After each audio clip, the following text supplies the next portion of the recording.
instead of getting in with the naked woman. Fine. I quickly went back to the sleeping bag, picked up branches on the way. Collecting firewood wasn't a problem at all, but how do I get to light the fire? I had neither a matchbox nor a lighter.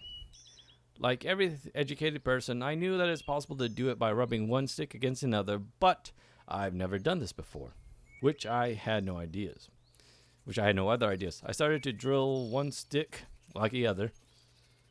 I was lucky that the sticks were dry enough because otherwise I'd have no chance at all. Actually, I was quite skeptic about my chances, but after just 1 minute, some smoke appeared and a faint fire flared up, dying out about a moment later.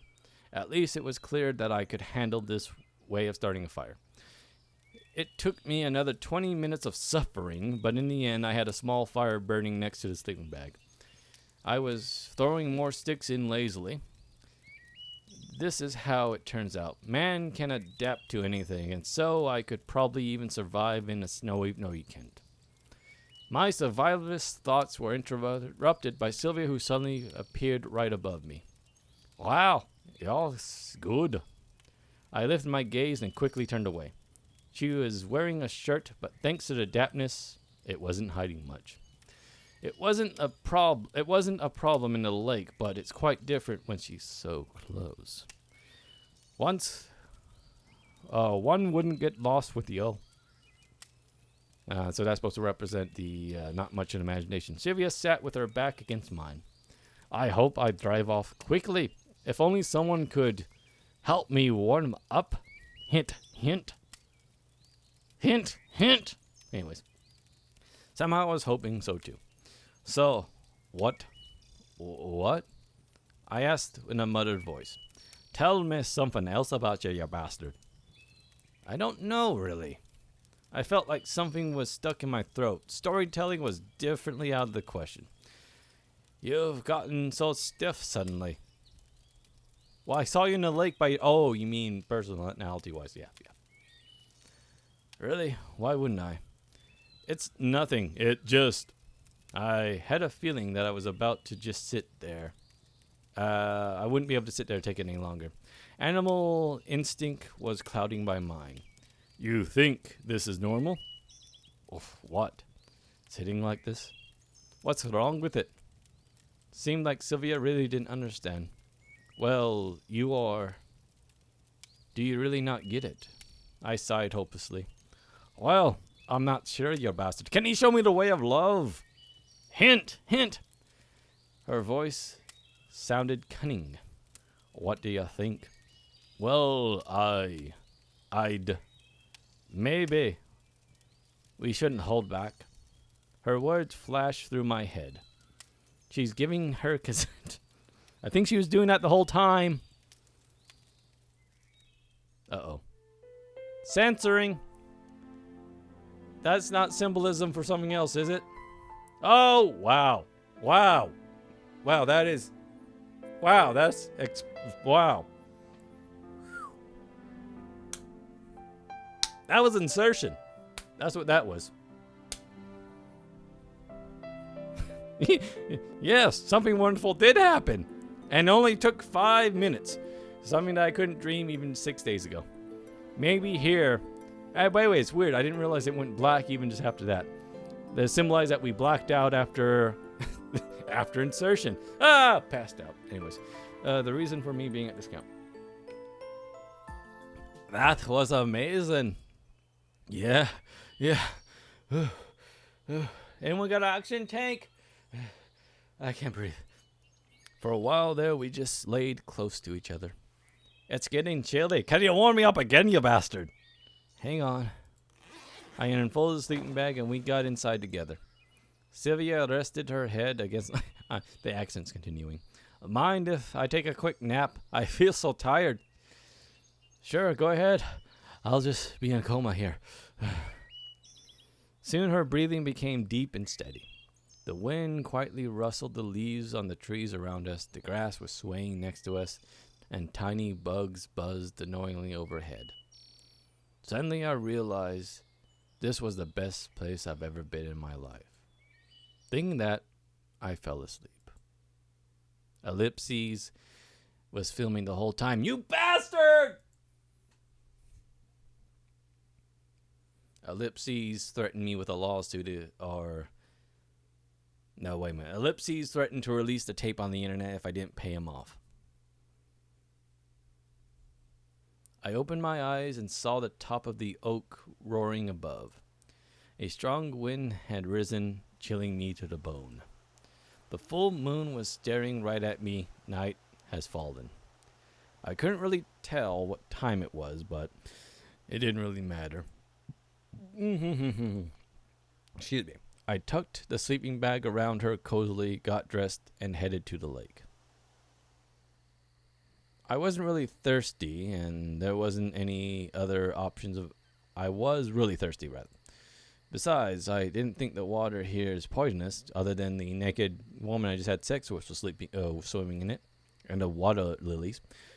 We're not around Chernobyl or anything. No, you're in Seattle. It's salt water. At least, I want to believe that. I scooped up some water and eagerly dipped it in my face, dripped my face in the hands. The water tasted so good that it felt like it came from a spring and not a lake. My reflection stared at me a bit, blurred in the water and touched by the moonlight. It seemed to be smiling. Weird. I didn't even notice. Overjoyed, I headed back. Yeah, what you just did would put a smile on many people's face for a couple days. I headed back, fully intending to sleep till morning. A twig snapped nearby. I turned to see what made that noise and saw someone behind a tree. "Who's there?" I called out, worried. "There's no need to scream like that." The voice seemed familiar. "Want to join?" Anyways, I came close and saw Lena. "What are you doing here?" Taking a walk. Not watching you guys do the nasty. "At this time?" "What, I can't?" "No, it's just strange." I leaned against a tree and pondered. She definitely is here for a reason. Besides, we barely made it here. You can't reach this lake on a walk. And even at night, Sylvia's sleeping a dozen steps away and was clearly in view. "And?" What? Were you going to say anything?" Am I supposed to?" Up to you." I don't get what you're saying." "Okay. Been here for a while? Saw anything interesting?" "Well, not that long." "How long is that?" "Not long," Lena snapped. "All right. Is that all?" I don't know." We stood there silently for a while. You should probably get back. Sylvia will get cold." "So you saw?" "It was hard not to see." "Well, your penis was hard to see, but the act itself wasn't." Small penis joke, Like that doesn't get old. Wait a minute, what? Did I skip two? "So you saw. It was hard not to see." If you think that, well, what am I supposed to think, huh? Seems as clear as day. "I guess. So you're not going to say anything?" "What is there to say? After your show at the square today, words don't seem to be needed." "There was no show. It's like I'm justifying myself to her. That's none of your business anyways." "Exactly. It's your business. Just be careful and watch out." "What are you talking about?" "If everything comes to you so easily, you probably won't value it much." Is this the whole why buy the cow if you're getting the milk free argument? Huh, Lena? Anyways. "I don't get it." "Well, like Sylvia, bam! This time it's magical. And then you do it another time, and you get tired of it. Maybe." Lena paused. "That's what I'm saying. You need to cherish. You've been reading too many romantic novels." That's kidding. You didn't even put much effort. "I put in 6 days." That's kidding. "If you think I'm treating this like a game, If you think Trina's like a game, then you're totally wrong. It's a visual novel. But it's possible. Besides, how about staying out of things that are none of your business? I'm just giving you advice. I don't remember asking for it. I think you should pay more attention to what you're doing and planning. Don't torture and regret at her. Look, this is starting to sound like a threat. And that's the first time I've seen your angry look. It really is. Well, maybe so, Nina said mysteriously. So, no, not at all. Not now, to be precise, she added in a whisper. Nina turned and headed. See, I'm wondering in this game if some of the characters are actually in on what's happening and others aren't. Then again, this is my fourth time playing it, so maybe the more I play it, the more they're aware that it is a game. I didn't stop her. When she's almost gone from sight, I noticed something in her hand blinking in the moonlight. What a strange girl. It was a video camera. She was ellipses filming. Anyways. I sighed and returned to Sylvia. The warmth of her body kept me from the cold of the night. I hoped I was keeping Sylvia warm as well.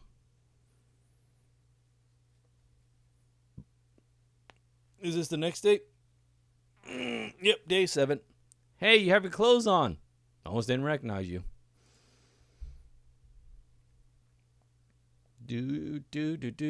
Ooh, okay, more censoring. Lower. I woke up first, rays of suns, and because of the cold. Obviously, the sleeping bag was warm, and it hadn't been enough time to cover the hoarfrost. What?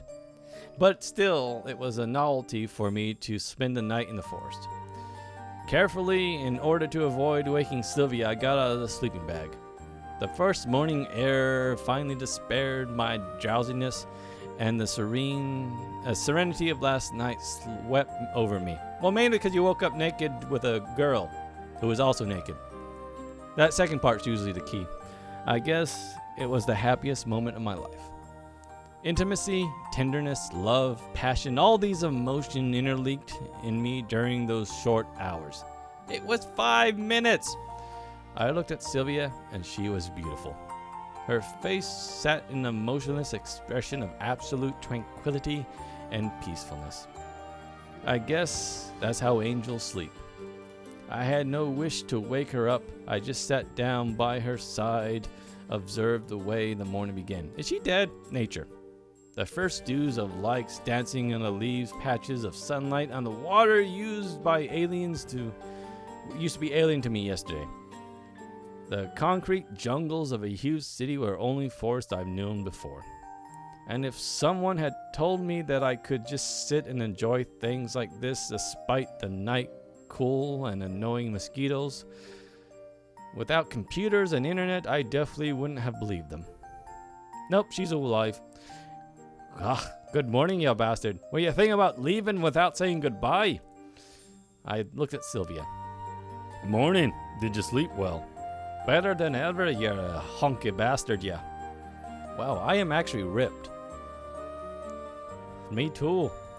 She reached out and kissed me. You could reach out and do something else. Her kiss seemed everlasting, and I just dissolved in her. Having breakfast would be great. Sylvia finally spoke, letting me go. Yeah, I guess so. Do you know what time it is now? No. Is it time for love? But I think it's early. I hope the canteen is already open. I'm hungry. Me too. We worked up quite a hunger, huh? Sex joke. We got our things and walked to camp holding hands. The canteen was indeed open, and strangely, we were the first visitors. It wasn't a surprise that breakfast wasn't all that luxurious. Oatmeal, 2 eggs, dry bread, watery tea. You know, I never liked local food. Me neither, to tell you the truth. Sylvia laughed. But there's no choice. And it is quite good on an empty stomach. Right on ya. Unlike me, she was eating carefully. and I was dropping porridge on my shirt, spilling tea on myself, you know, the usual. Do you always eat like this? Or am I going to have to train you to be a better husband, You're all marrying me now. Anyways, anything wrong with that? I asked with a full mouth. She just laughed. Oh, no, not always, but it happens when I'm really hungry. And of course, I can be more civilized. Well, I can at least try. No, Louise, that's nothing. Yeah, you think this stuff's cute now, but when you're married, you'll find it disgusting. Soon we, again, listen to Lena. Soon we finished breakfast and went to the exit. Oh, hi, in the background. No sooner as I noticed that people all gov appeared at the threshold. Oh, it's you. Well, I won't ask where you spent the night. In each other's arms, you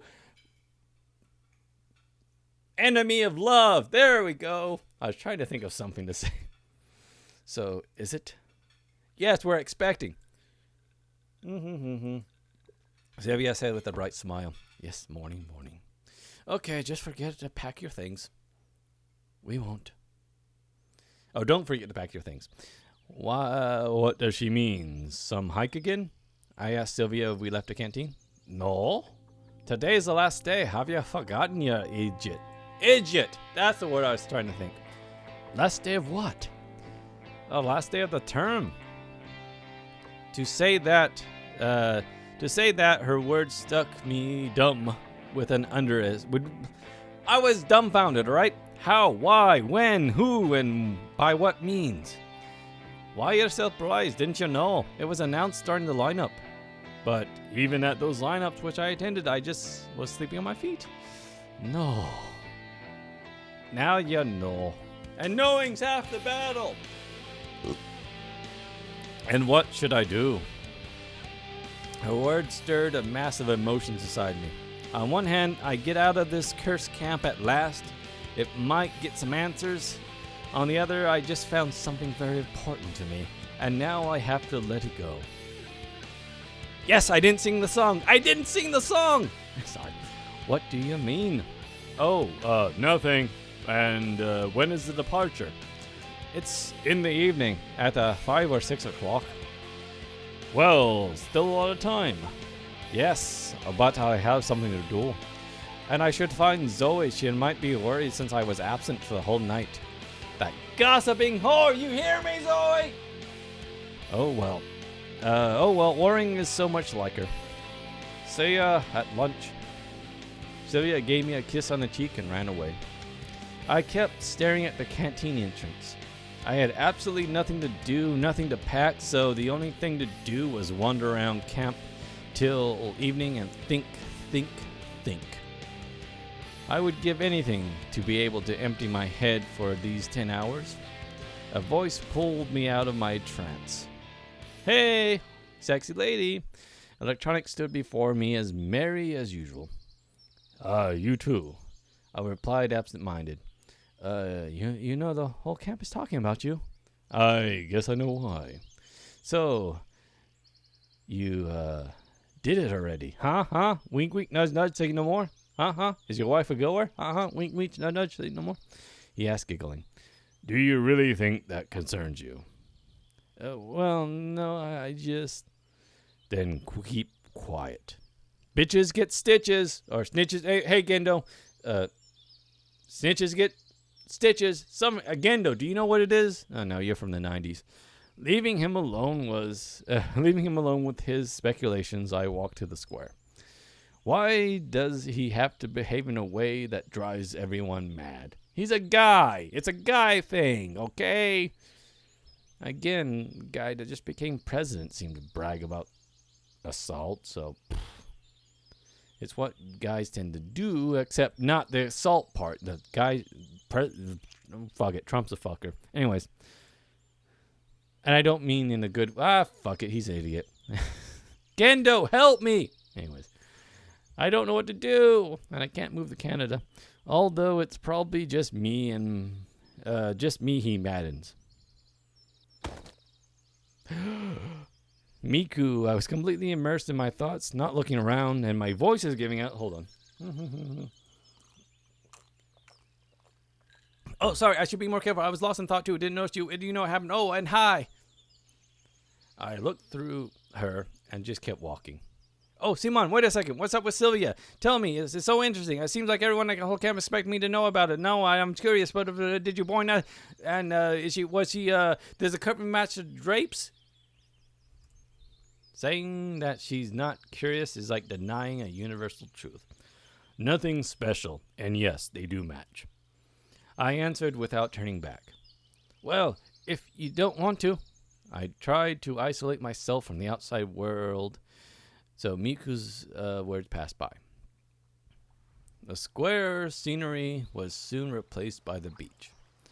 Luckily, the juvenile gem of the Soviet pop scene wasn't around. I took a place on the sand and stared into the river, gazing at the river.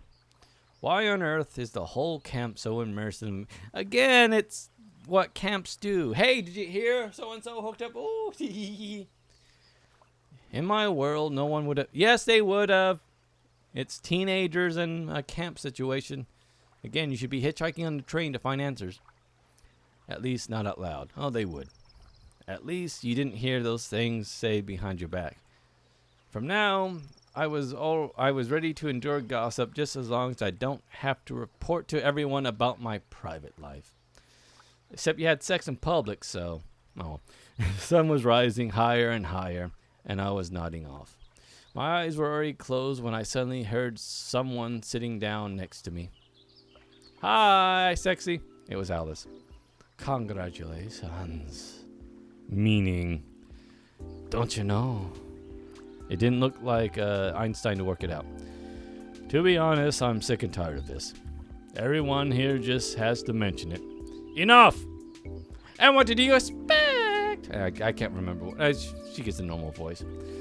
Is it out of the ordinary for a camp? I wonder to say it's expected. Expressional. She laughed. And to show up the camp leader just like that. Even Elsa couldn't manage it. Neither could I. I didn't know how to respond to that or whether it was a compliment or mockery. You know, you're making too big of a deal out of it. That was nothing unusual for me. Moreover, I don't understand why you have to poke your nose into my life. Do you know the way to San Jose? Don't you know? Why am I adding my own words? Don't you think it's just my personal business and no one else's? Maybe so. Alice said mysteriously. We sat silently for a while. I wanted her to leave as soon as possible, but Alice was watching the pioneer on the beach. And watching the pioneers on the beach, yeah. It didn't seem like she was planning on going anywhere. So, what are you going to do next? What are you talking about? Today's the last day. Yeah, so? Everyone will leave. So? And Sylvia will leave too. And you? Will you leave too? And you will leave too, so? You'll break up. I know that already, thank you. Obviously. And what do you think about that? What should I think? I can't stay here forever. Of course you can't. But what, will you let her go just like that? No. I mean, what can I do? Frankly speaking, I really had no idea what to do next. My head was a complete mess. I'll be able to get out of here. That was the most important thing for me during the last week. And now... leaving was the most important thing up till this point. And now I have to answer a much more difficult question. How did summer romances end for common Soviet teenagers? And my romance was a summer one for sure. They just went home and that was it. They could live 1,000 kilometers away from each other. In my case, in different worlds. It's not like one can come up with a decent solution for such a problem in a couple of hours.